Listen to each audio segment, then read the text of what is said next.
Hello and welcome to the Now Spinning Magazine podcast with me, Phil Aston. And on this episode, I'm absolutely delighted to have with me John McCoy, the unmistakable character from the Gillan Band, which is how I remember you, John.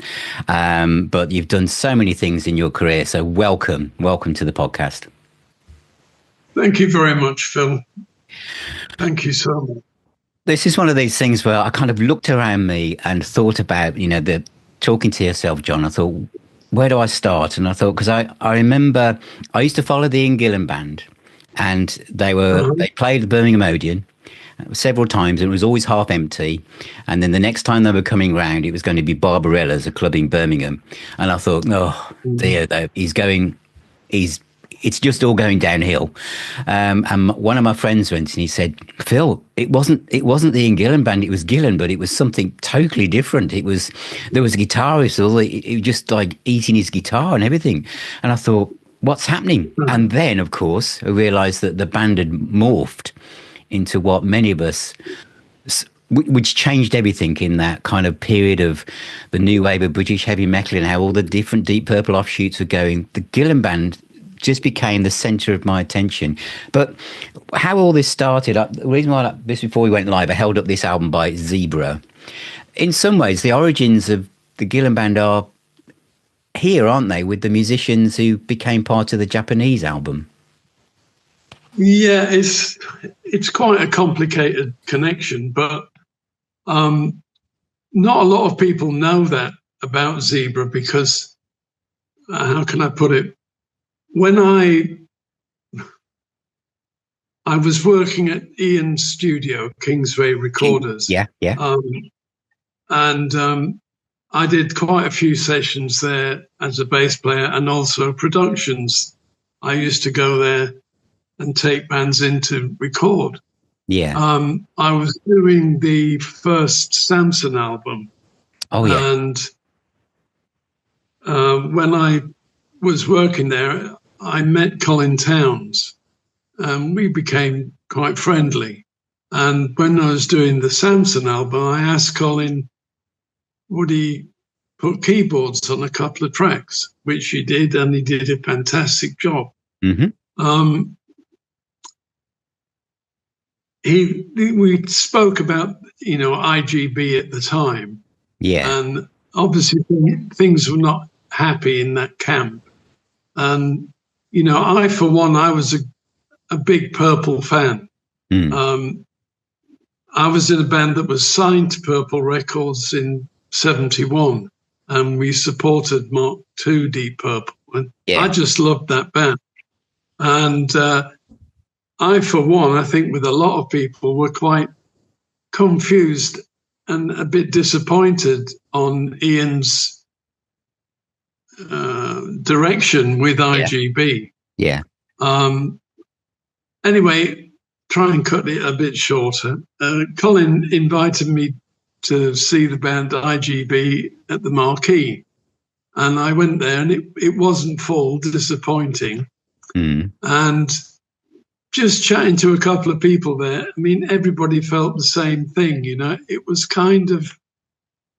it just wasn't what people wanted from Ian Gillan. Yes. And shortly after that, Colin asked me, we had a meeting with Ian, and they asked if I'd do the sessions on an album for Ian. Yeah. Which has consequently got called the Japanese album. Yeah. Yeah. Well, the reason for that is that I think financially and in the business, IGB was a bit of a disaster. And Ian couldn't get a record deal here or America. And the only thing he could get was this Japanese deal. So he wanted to do an album for that label. Yeah. And asked me to get involved. And at the time I was working as a rhythm section, session players, with myself, Liam Janocki on drums, Steve Bird on guitar. Yeah. And we had previously been in the band Zzebra. Yeah. And, excuse. And, you know, we were pretty busy as session players. Anyway, so we agreed to do that album. And I have to say, it's a fantastic album. Certainly is. Everybody plays really well. And, you know, it was kind of a crossover album. There were still elements of jazz rock in it.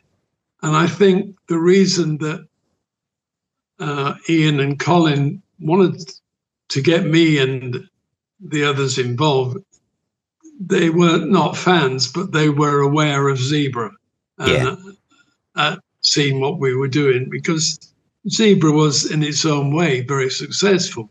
Yeah. And but, you know, I had a discussion with Ian and Colin and could tell that it needed to go in that heavier direction. Yeah. It wanted to go back to the purple kind of Ian Gillan songs.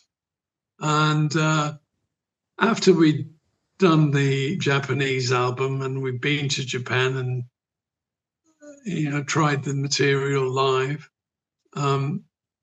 Ian asked and suggested that we form a permanent band. I jumped at the chance because, as I said, I was a big fan, and I could see where it could go and where Ian could, you know, have success again. And Colin was just the most fantastic player, very impressive.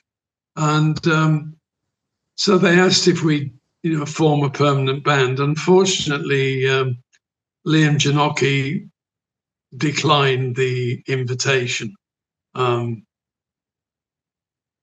He said he didn't trust the situation. Right. And that was a shame because he's a fantastic drummer. Yeah, but brilliant. He was busy on other things. He was busy on other sessions, and so. Do you want me to keep going about what happened? I mean, because I was just thinking, because Colin wrote Fighting Man, which that session was never bettered for when it went on to the Mr. Universe album, didn't it? Right.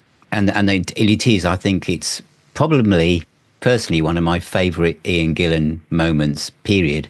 But Colin also, I mean, on that album, and obviously he was very joined at the hip to Mr. Universe in many ways. Colin had suddenly changed his writing style to like more heavy rock metal stuff to fit Ian's voice, and which I think, considering, you know, where his background was, you know, he listened to jazz, classical music, became a composer for TV and film. That was quite a different world for him to get involved in personally, wasn't it, really, then? Yeah, I guess so. I mean, Colin, as you know, as myself, you have to have a wide appreciation of music, and he understood what I was trying to get over. That Ian, you know, was missing the point. The audience were very impressed by IGB, and they were technically, musically excellent players. But, you know, that hard-hitting rock side of it just wasn't there. No, that's very true. I mean, Colin's a great writer, and he's able to turn his hand to lots of different styles, yeah. I mean, obviously, once the Japanese album, as you say, it had run its course, and you got the record deal with Acrobat, and Mr. Universe came out, and obviously Bernie Tormé was someone else from you knew already from your past, didn't you? And this is what for me is the classic Gillan lineup, because of each of you as absolutely, you know. Absolutely, it was kind of, from my point of view, I guess, looking back, it was kind of contrived, because when we did the first few gigs with Gillan Mark I with Steve Bird on guitar. You know, Steve's a very jazz orientated player. Yeah. And he wasn't reaching that heavy rock audience in the way that the songs required. Yeah. Excellent player. Yeah, yeah. But, you know, Ian, Colin and I were aware of that, you know, that it just wasn't getting across. And there were discussions about, you know, replacing him. And I knew immediately that Bernie was the replacement, because I'd worked with Bernie a couple of years earlier. We had a band together called Scrapyard. It was just a 3-piece heavy rock. And when I first got together with Bernie, he blew my mind. I mean, I'd come from Zzebra, which was a kind of a jazz rock, Afro rock, whatever. I mean, you know, I was playing gigs at Ronnie Scott's club. Yes. Yeah. And when I first heard Bernie play, it just blew my mind. Yeah, there was nothing. There was no one else like him, was there, at that point at all?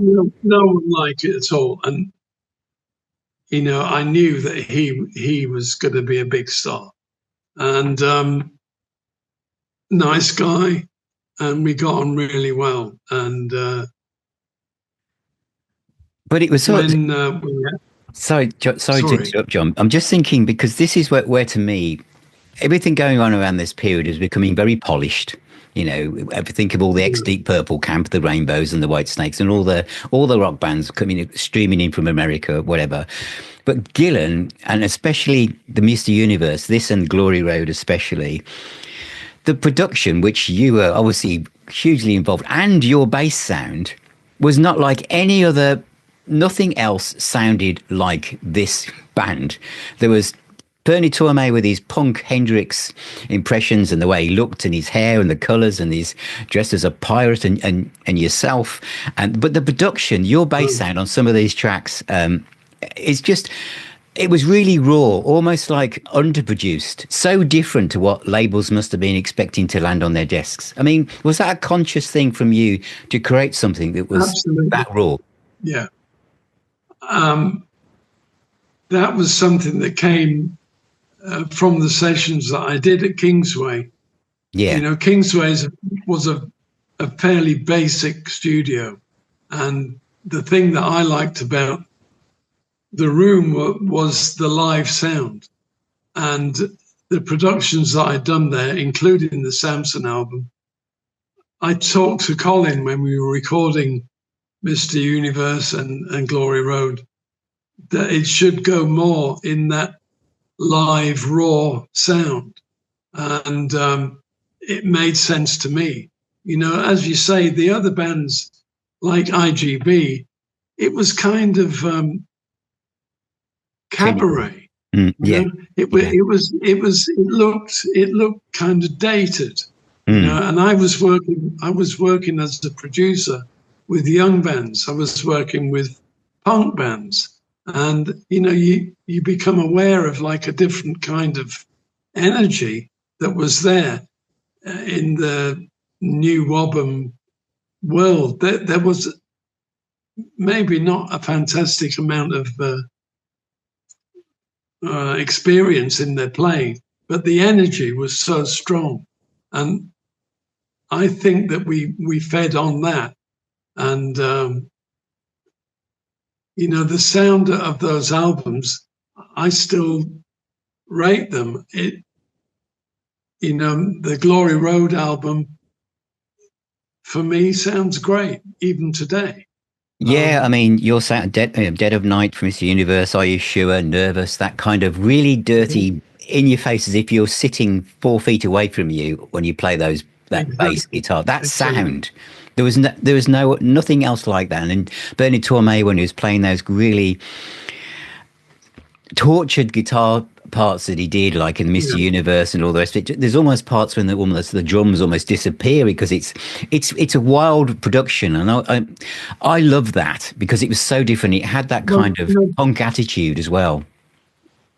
Bernie, there's a kind of aggression in his playing that other people just didn't have. No. And it was difficult to record, I have to say. Yeah, but it was. I mean, the amps were cranked up to hell, and there was so much noise alongside those fantastic notes. It was a difficult thing to record. Yeah, but there was a lot of noise. Yeah. The noise, it kind of added to the atmosphere, and I was happy with it. Yeah. Yeah, because your version of Smoke on the Water, which you did after going down the pub, and the B-side of Vengeance, it has that kind of feel that it's literally, it was just done, and you can almost hear all the buzzing of the amps and everything. It was just so different to what was going on elsewhere. That to me was what was missing in Ian's life with IGB. The fun had gone. We did things because it felt good at the time. And a lot of those tracks are first takes. Wow. I'm one of those people that after people have learnt the song and a quick rehearsal of it, the first take is usually the one that has the feel. Second take maybe. Going over and over those songs, recording them, you're losing a bit of spark somewhere on the way. The first take is always the one that's got the life in it. I think also you were very different in that because there was this fun and unique attitude to the band. I think at one time in particular, you probably won't remember this. It was Birmingham Odeon. It was the Glory Road tour.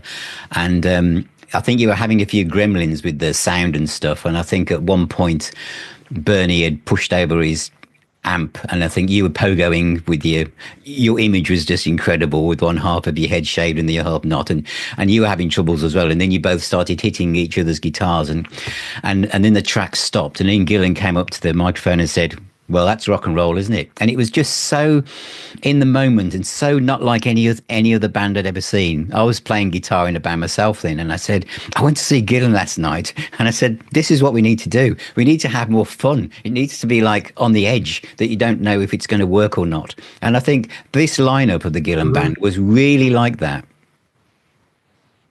Really on the edge. Yeah, I keep harping back to the thing that, in a way, it was contrived.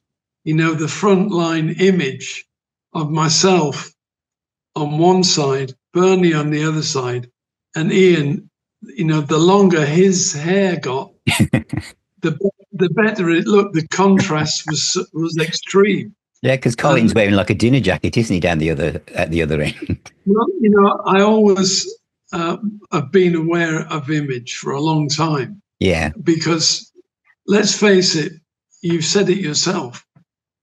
People go to a gig and what they remember and what they can describe is what they've seen. They can't say, oh, it sounded like this, because they can't reproduce it, but they can describe what they've seen. Yeah. And it worked for the band, which is why we got so much TV exposure, because there wasn't anyone around that looked like that. It gradually became a lot more common for people to have that kind of image. You see guitarists now that are kind of mutant versions of Bernie. And every band that I see these days has got a guy with bald head, beard and shades. Excuse me. But, it wasn't contrived, but then it was.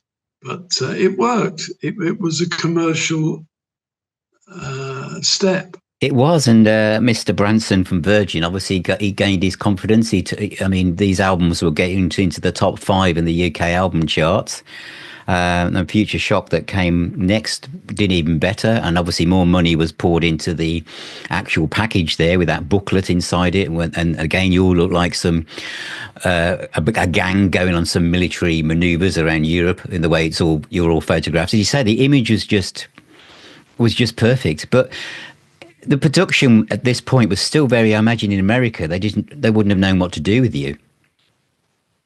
In some way. They didn't really get it.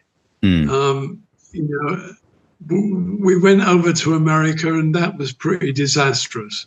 The gigs that we were doing, we were suffering because IGB had done America.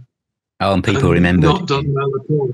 And disappointed the audiences because of as we discussed, the Purple fans were expecting something along those lines and were confused by IGB.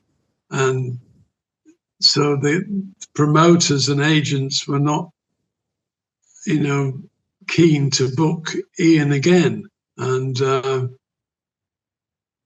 know, when I spoke to people in America, and they couldn't understand it. They just didn't get it. They thought they was talking about it being punk, and it wasn't. And they were saying, you know, it sounded too rough. You know, it wasn't polished enough, which for the American market, it wasn't. But there you go. You know, that British rock is a different thing, let's face it, to American rock. Oh, very much so, but very much so. But I think the Gillan sound was even different to the UK sound. I mean, when you were recording the band at this point, I mean, the way you're producing the band, how easy was it for you to lock in with Bernie in the studio? You know, because of the way that he's playing was just, I imagine, I mean, correct me if I'm wrong, but it feels like he was just in the moment. So if you'd asked him to do another take, he wouldn't have played the same way again for the next take. It would have been slightly different because he came across like someone who just played, this is exactly how I feel now, but if you want me to do this again, it'll be different.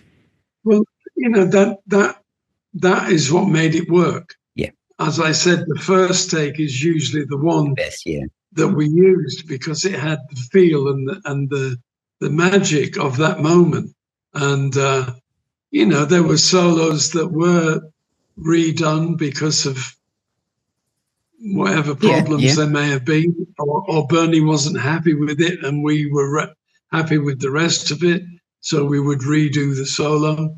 Some of Colin's solos were redone.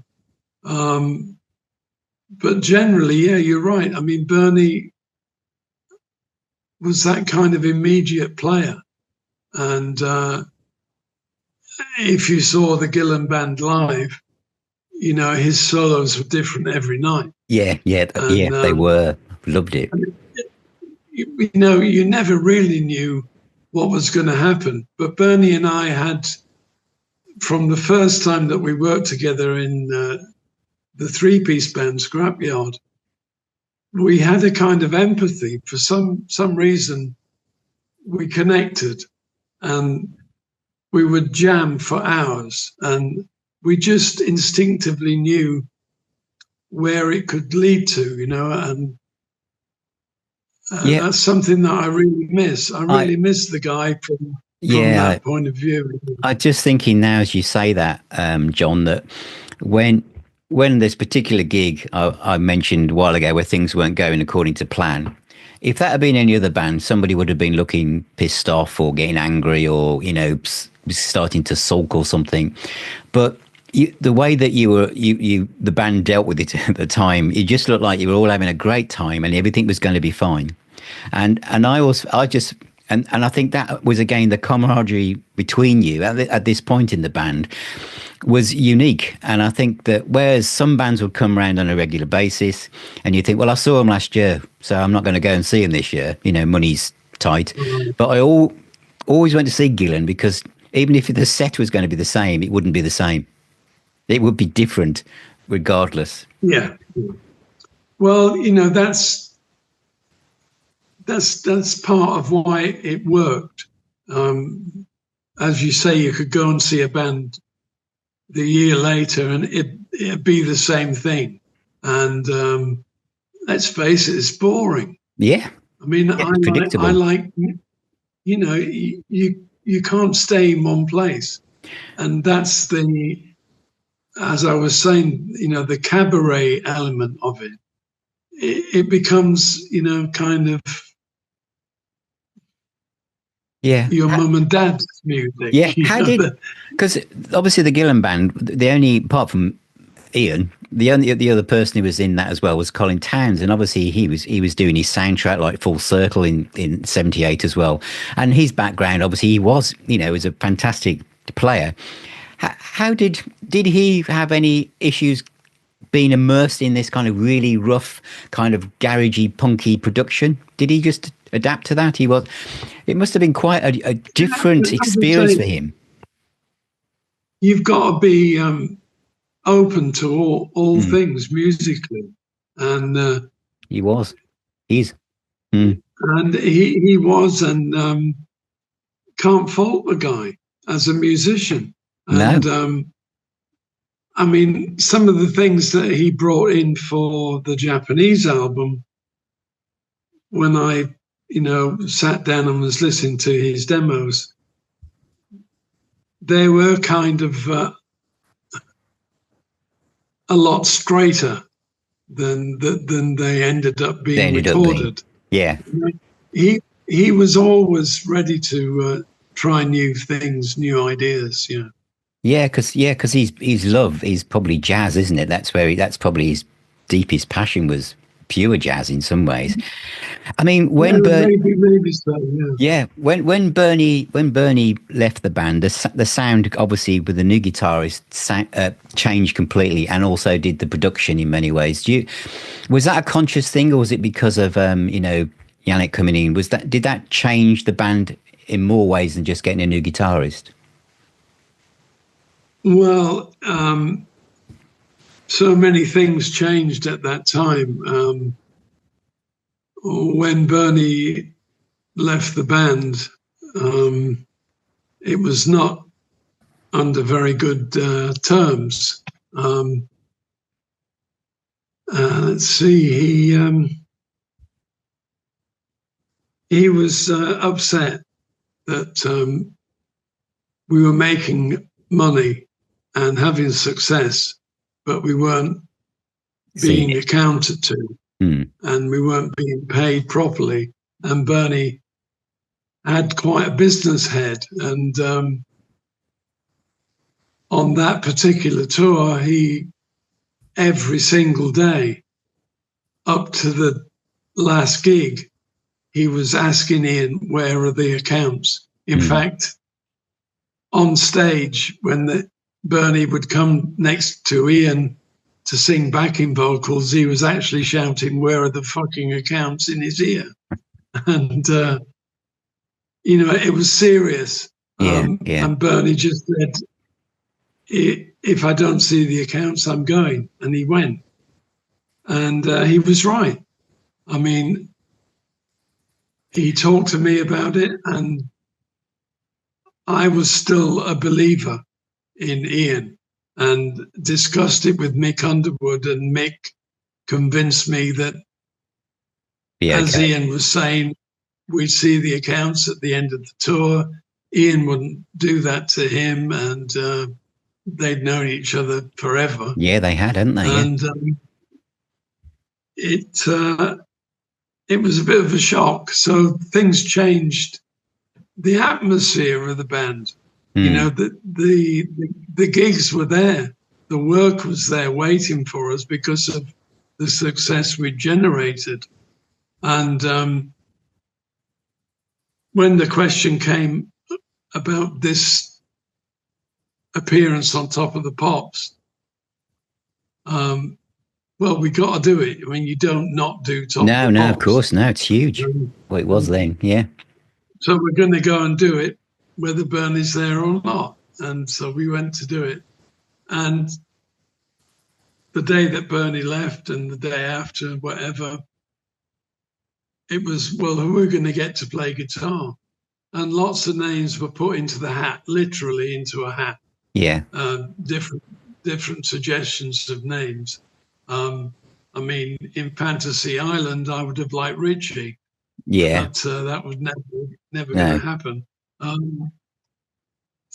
mean, I suggested Paul Samson. Yeah, great player. Yeah. Good suggestion from me, and John Ducan from Atomic Rooster. Atomic Rooster, yeah, great player as well. Colin, I think, was suggesting that we got Ray Fennick from IGB back. We thought about Steve Bird coming back, but Steve was having success with Kim Wilde. Yeah. Well, that year I'd been in the studio again producing a band called White Spirit, and the guitarist was Yannick Gers. And they supported you as well, didn't they?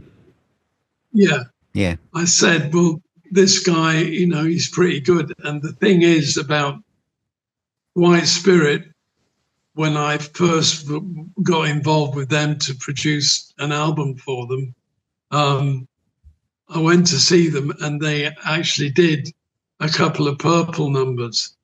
They were, you know, big fans. Yeah. And, you know, Yannick was a kind of a Richie fan. And Malcolm, the keyboard player, organ player, was very much a John Lord fan. Yeah. And they had that kind of Purple approach. So I suggested Yannick, and obviously he jumped at the chance, you know, and he was cheap, which was very important. So we met up at BBC Top of the Pops studio, and I started trying to teach him the set in the dressing room, on the plane on the way back to Germany. And wow. And he jumped in at the deep end, and he did a really good job, because as they've been on tour with us, he'd been watching the Gillan set every night on tour. So he had a good idea of what to do. And he did his best, but it just totally changed the sound of the band. And from the production side of things, Ian was being pressurized to come up with something that was more commercial, polished. Yeah. Yeah, you know, basically to get into the American market. For me, it didn't really work. No. It was confusing anyway. I was still involved in the production, but we had this guy come in for the Double Trouble album, Steve Smith. Yeah. I don't know what he'd done before or anything about him really, and he had a different approach. But we were so busy with, you know, work that, you know, touring basically, that there wasn't really time to do anything else but just get on with it. I mean, we were touring everywhere constantly, and it was sort of full on. Me, it was full on touring, and I mean the band continued.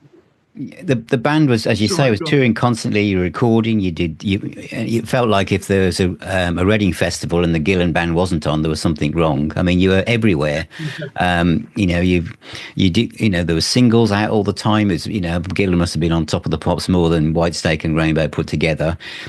But of course, and then after the Magic album, it all, from me as a fan's perspective, it all kind of unraveled. And that was such a shock, thinking there was so much more mileage that the band had left to do. Well, it was a shock to me. Mm. I don't believe. I just didn't believe what was happening. You know, the thing about the accounts and the money. Yeah. We were promised, you know, when Ian wanted to start the band with myself, Colin, Bernie, and Mick, we sat down in the studio and Ian said, everything's equal. Everybody gets an equal share, which I couldn't believe at the time. If he'd said, well, you know, I'm Ian Gillan, I get 5 times what you get, but you're getting this much, anything would have worked. We wanted to do it. But it was supposed to be an equal share, a partnership.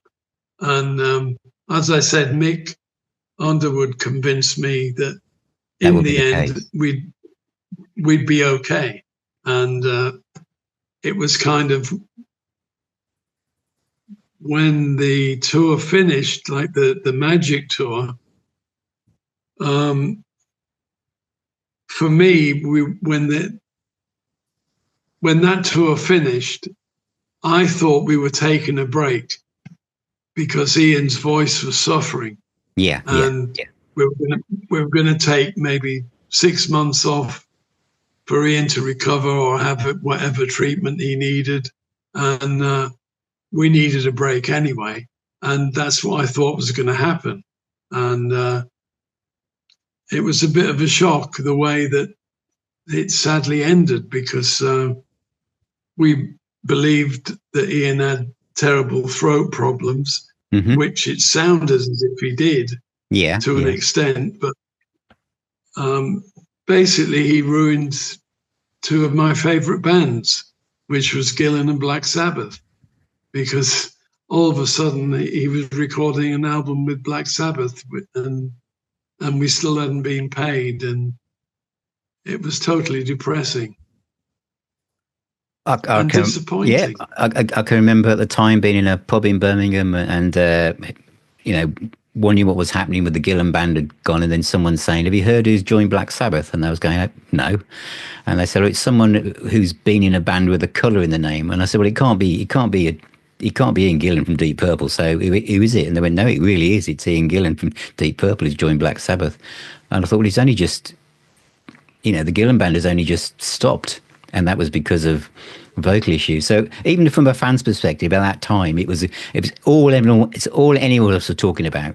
It was just completely a surprise as a rock fan back then. Well, it's just, you know, just so disappointing. You know, Ian was a friend. We wrote some great songs together. Certainly did. We did some great gigs together, you know. And as I said, that Mick convinced me that we were going to get sorted out and there wouldn't be a problem. How could he do that to Mick? He'd known Mick most of his life. Mick got him the gig in Deep Purple. Yeah, from episode 6, yeah. Very true. You know, it's such a shame, you know, because, I mean, we always knew that at some point Ian was going to turn around and say, I'm going back to Purple. Yeah. And there's going to be a new Purple tour or a Purple album. We were totally prepared for that. And we would have accepted it and say, yeah. And then we'll meet up later and get the band back together. But he obviously had different ideas. Yeah. And it was just totally depressing. And, you know, when we did the last gig at Wembley, Ian just disappeared. After the last song, he had gone. And everybody was saying, well, where's Ian? Yeah. And he'd gone. And about 4 or 5 o'clock in the morning, I was unloading my gear into a hired van because most of the crew had disappeared because they hadn't been paid either. It was so sad. And it really depressed me. But here we are again talking about that, which it's such a shame because whenever I do, it is. I want to spin this round though, because the fact is that now, where we are in 2025, I mean, I know this box set recently popped out, and there's been vinyl box sets, and I know that quite a few people who run other online YouTube channels and stuff in America are talking about Gillan. There seems to be more of a. It seems to me that the Gillan Band and these albums, regardless of some of the the sad stories about what happened behind politically, the music itself still resonates and is actually feels like, to me, is reaching whole new audiences as more people talk about it. Yeah. It's great from that point of view. There seems to be an appreciation of the band, and I hate talking about the bad times of it because I don't want to put people off. No. I don't want them to listen to it in any other way than the way that it was at the time it was recorded. And they're great albums. And as you say, I mean, they seem to be doing a lot better this time round. There's a lot of really young people that are into the band and that are contacting me. Just incredible that it's people of your age, their children are now into the band. It's great stuff. I think it is because of the way that these albums are put together, John. Because I mean, there are some great tracks there. On the Rocks is like an epic, almost prog track in some ways, but it's brilliantly done. There's so many different light and shade and different flavors to the Gillan Band, but I think that this rawness, this kind of almost garagey feel to those early albums, really resonates now with young fans because of their of the rawness of playing guitars through amps and stuff. And I do feel, on a positive note, that this music, to me, it sounds timeless. It doesn't sound like the rough production like it might have done in the early 80s. Now it now sounds like a rock and roll band. Right. Thanks. Yeah, I mean, it does to me, and it always has. But unfortunately, over the years, I mean, let's face it, it's 40 years ago. So over the years, I hadn't really appreciated it in the way that I do now because of these re-releases. Yeah. I've listened to it with fresh ears, a different attitude. It's always been difficult for me to listen to the albums without seeing that black cloud hanging over it. Yeah. But now, that's life. But none of that comes through the music. There are so many bands I can think of, I'm not going to name anywhere. You can tell something is going on inside the band politically, or they're falling out, and the music picks it up. And you can sense that, this is like this is going to be their last album, or you don't want to listen to that album because that's the one they were made just before they split up. There's nothing about that in the Gillan back catalogue at all. It all sounds fantastic. As I said, in my brain, when the Magic tour finished, we were taking a break, and I already had songs written and demoed for the next Gillan album. That's how sure I was that it was continuing. Did they did those end up on McCoy and this period of the band? Is that where those went? That there's a couple of things. I mean, I instigated Gillan doing cover versions of old rock songs. Yeah. And one of the ones that I'd planned for the next Gillan albums was Oh Well. Oh, wow. And, wow. Because that is such a fantastic version. That was going to be on the next Gillan album.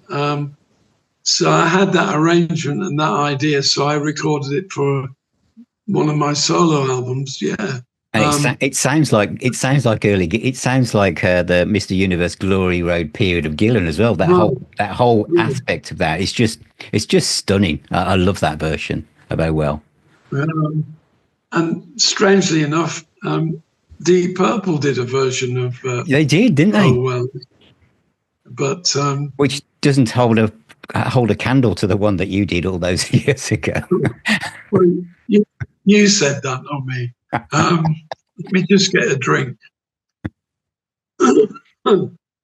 I think because if you're going to do a cover version, it has to have something extra. It mustn't sound like a facsimile or something. But I think the McCoy and Think Hard albums in particular are great. Now, I just want to, before we move towards the end of the interview, I also want to talk about Mammoth, because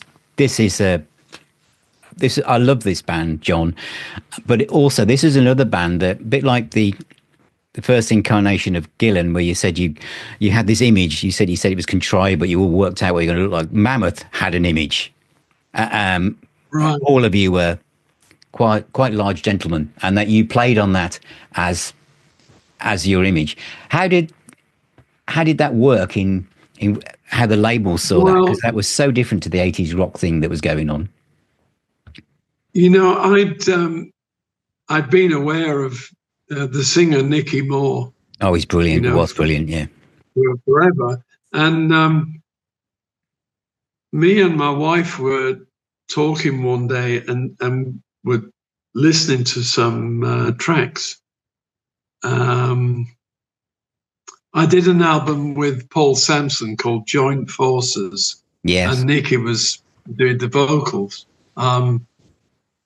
And we were listening to that, and we were saying, why is it that this guy's never made it? You know, he's never made it. And it's obvious, because he's an ugly fat bastard. And that's why he's never made it, because he just looks wrong. And I think it was my wife suggested, well, if he had a band where everybody looked big and fat, he wouldn't look so strange. And we sort of joked around with that idea, and thought it could work. Mm-hmm. So we, Nicky and I got together and wrote some songs which were good. Yeah. And did some demos, and we got a guy from a band called More, Kenny Cox, yeah, who was a huge giant of a guy and a giant of a player. And we had a very enthusiastic manager, Harry Cowell, and we kind of, it went a little bit wrong in a way, because we signed to Jive, wasn't it? Jive Records, which was Zzebra basically, and they had a great success with Def Leppard, and they offered the most money and the best deal at the time. Yeah. And we had a lot of publicity around it because of the fat image, and they jumped on it, and it kind of took over. And they weren't really a rock label; they were a kind of a singles label. Yeah, yeah. And they jumped on the fun aspect of it, and we went along with it. We had a great time. But it's almost like the music became secondary and the image was what was selling it. And, you know, I'm to blame for that as well. You know, we were just all like having a great time, eating lots of food, being silly. And but we made a great album. And it is unfortunately... We spent far too much. It is a wonderful album, John. But did you? Because when I bought the album, and it's still something I play, on a fairly regular basis, is it the image? You were called Mammoth. You're big guys. I felt, oh, this is going to be really, it's going to be really heavy. It's going to be, it's John McCoy's new band, but actually the music was really commercial. Great choruses, bridges, backing vocals. It was really polished, really great songs. It's the final album is quite different from the initial demos that we did, and as I say, we signed with Jive and Zzebra, and they had Def Leppard, and Def Leppard had spent God knows how many years in the studio and with Mutt Lange, and it seemed as if that's the way that good albums are made, by spending hours and hours doing everything. Yeah, which for me was an alien concept. As I said before, I like things rough and first take energy. So they brought in a producer called Simon Hanhart. He's a fantastic producer, but the idea became more and more polished. Every song, every note was meticulously recorded, meticulously played, which for me was detracting from the energy. Yeah. But in the end of the day, it's a wonderful sounding album. Oh yes. And there's some great songs there. There are. There's a couple of great moments there, and but we had problems within the band. Kenny Cox didn't make it to the end of that recording session at all, and once again, I turned to Bernie Tormé to come in and do the solos on some of the tracks. Yeah, I mean, most of the rhythm guitar work on there is me, because I'd written the songs, and that's the way that I worked. And I did most of the rhythm guitar parts, but got Bernie in to do the solo parts because I've never been a soloist really. So it took forever to record, and there's a couple of moments. There was a couple of singles that almost got there, but I think my favorite is my favorite is Home from the Storm is my favorite track from the album. Yeah, me too. I love that song. Yeah, Home from the Storm and Dark Star. Oh yes, Dark Star. Yeah. That's brilliant. That absolutely brilliant track. Great vocals from Nicky. I mean, I think it's Nicky's best work, to be honest. He was an immaculate performer. He really, really did a good job. Yeah, really gritty, bluesy voice. As everything we talk about, it just reminds me that all these guys have now gone.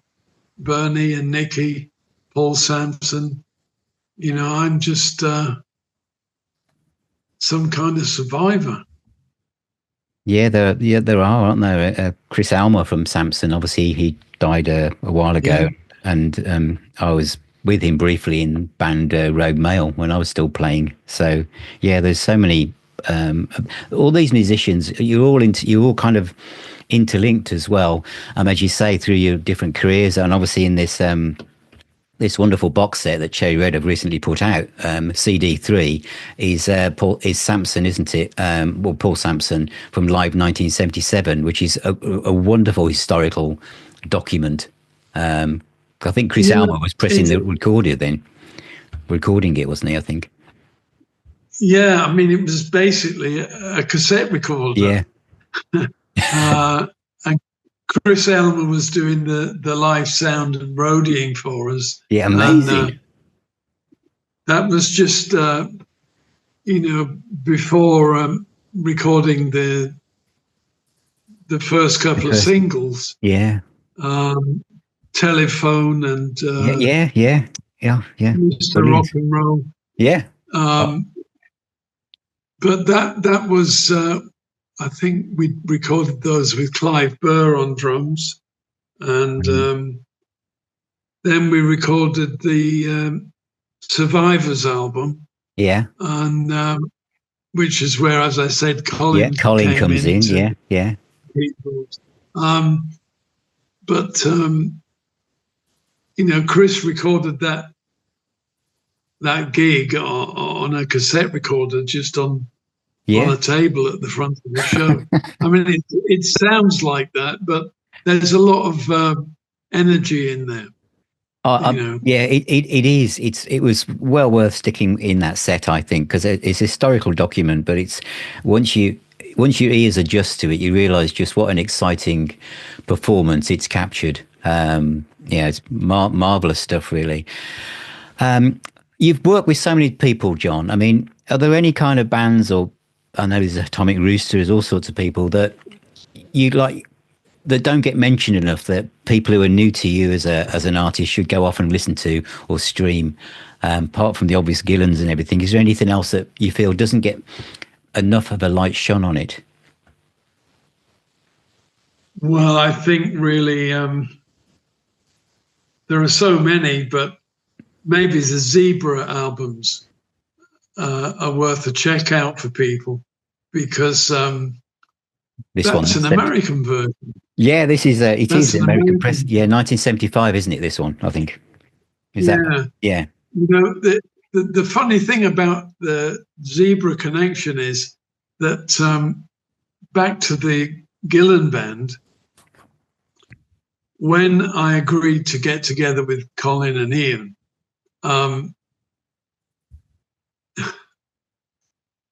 there was a time that we were doing, people's background. I'm trying to remember the guy's name. Used to do the Rock Family Trees. Oh, Pete Frame, yeah. Yeah. And I got together with Pete Frame to sort of do my bit of the Gillan family tree. Yeah. And he said about putting Zzebra, and I purposely said, don't include Zzebra, because I wanted to get away from a connection, because of IGB. That would make fans say, oh, well, more jazz. Ian's getting together with more jazz rock people. Yeah. Zzebra, that's like Afro jazz rock. Yeah. I didn't want that to be mentioned. I didn't want it to have that kind of influence on the Gillan Band. And so on the Rock Family Tree, it doesn't mention Zzebra at all.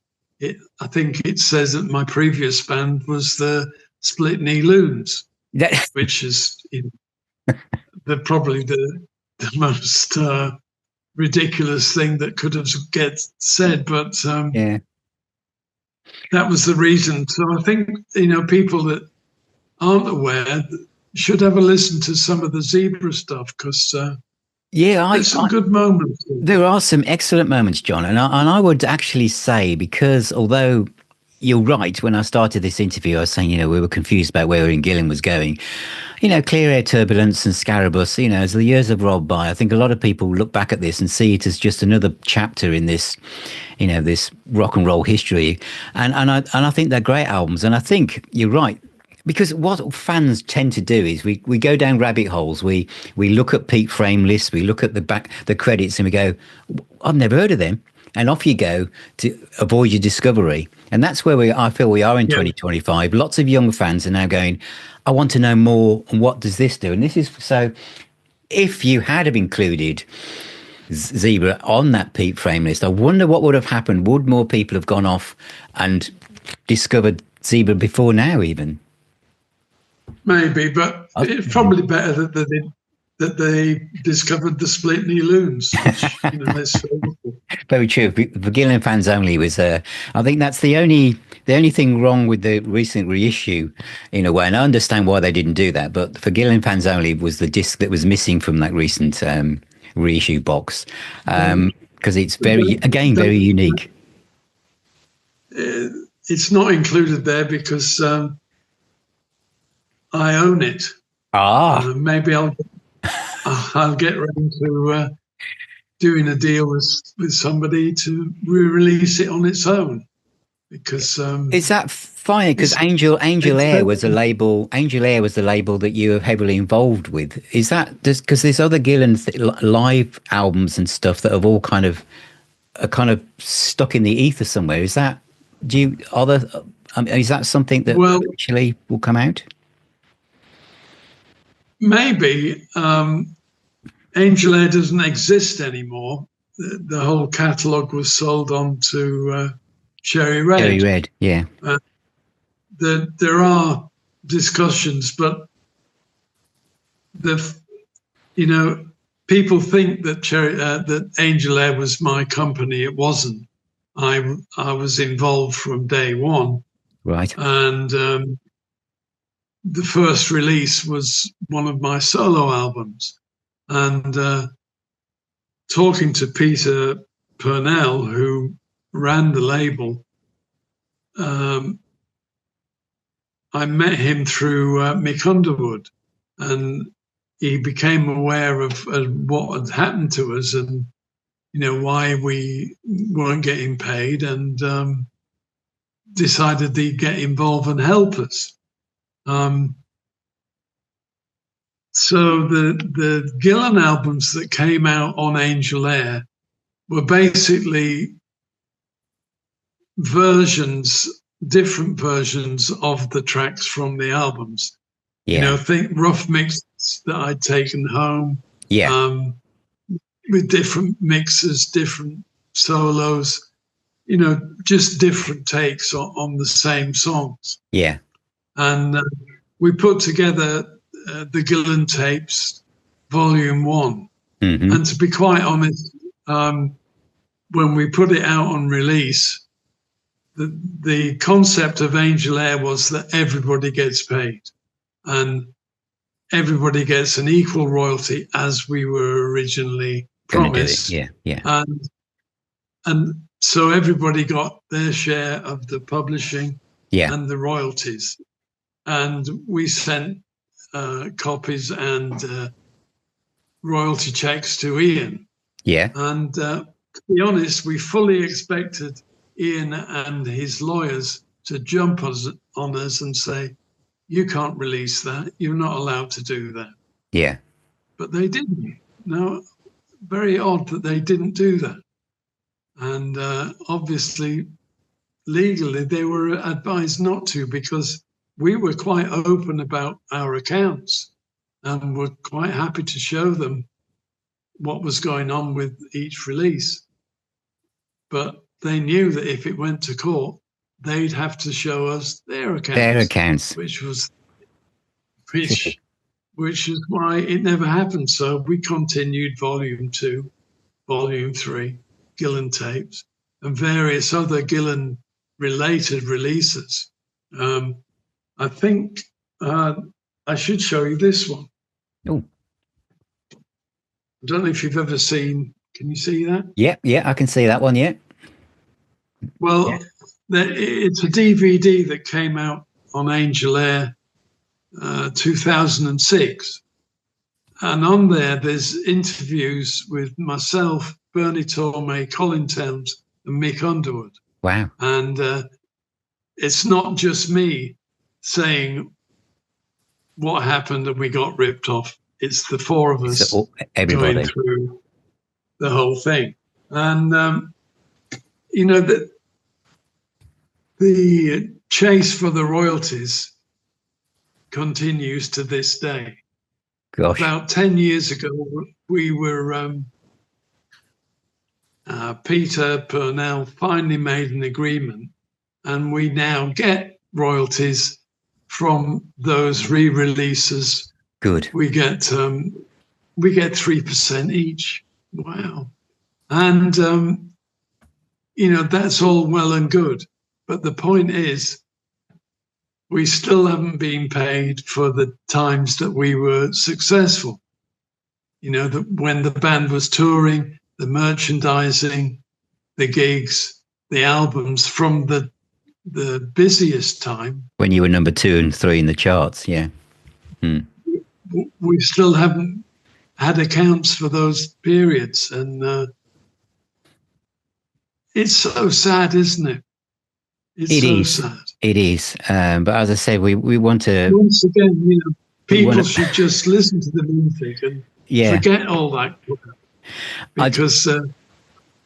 Because it's important for you guys who were there in amongst it, and you experience this, and it's part of your lives, and it's obviously it's integral part. If anyone was working for any kind of corporation and they hadn't paid you your salary, you'd be very pissed off. So it's an important part. But I think through the lens of time, as I said, the music is as vibrant and as exciting as it ever was. My final question, John, is that finally, if you could sit down with Bernie Tormé or any of the people that we've lost that you've worked with for one more jam, I mean, what song would you want to play together, and why would you choose that? Wow. I know that's a hard question, isn't it? That's why it's the last one. Wow. I'll have to think about that. Yeah, I thought so. Sorry. Or if I make it easier, if it was 2 or 3 songs, something, if you had the chance to sit down with Bernie and maybe Paul, and you could jam on one of the songs that you helped write, what would you like to play? Right. From any point in your career. Wow. You're making it worse. You're trying to make it better, and it's not easy. Sorry. Bloody guitarist.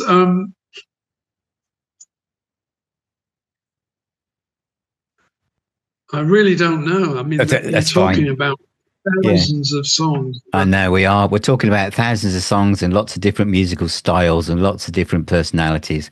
You know. I think from the Samson days, I loved the song Tomorrow or Yesterday. Yeah.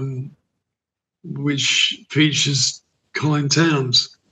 From the Gillan period, I think I really loved No Easy Way. Yes. Yeah. Which is a song I wrote, you know, with Ian, and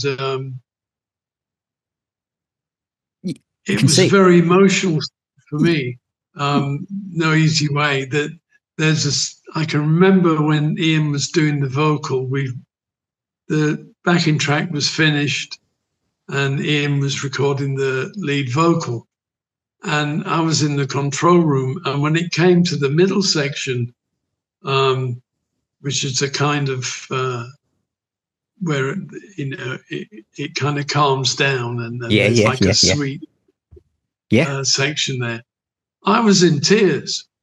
I was actually in tears in the control room with Chas Watkins, and you know, that's my song. Ian Gillan singing my song. Was I happy? I was happy is not the word for it.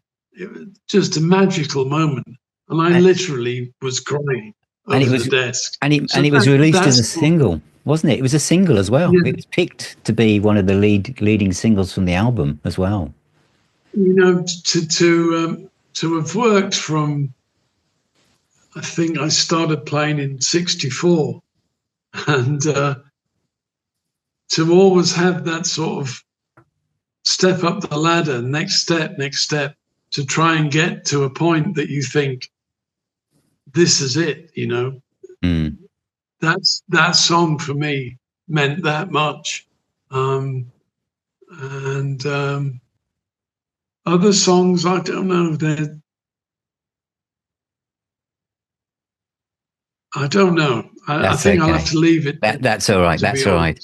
I mean, are you kind of finally, are you are you still playing, John? Have you got any plans for any new projects in the pipeline? Or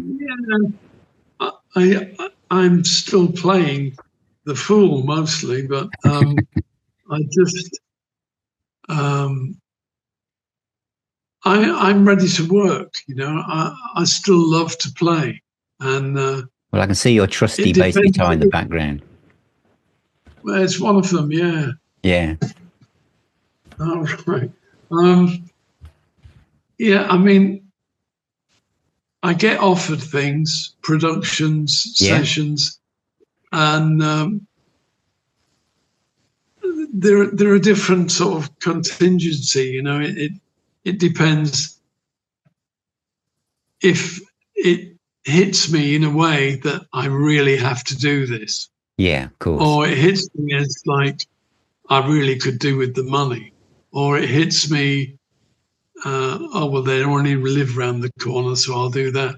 It depends on, but I'm open to offers.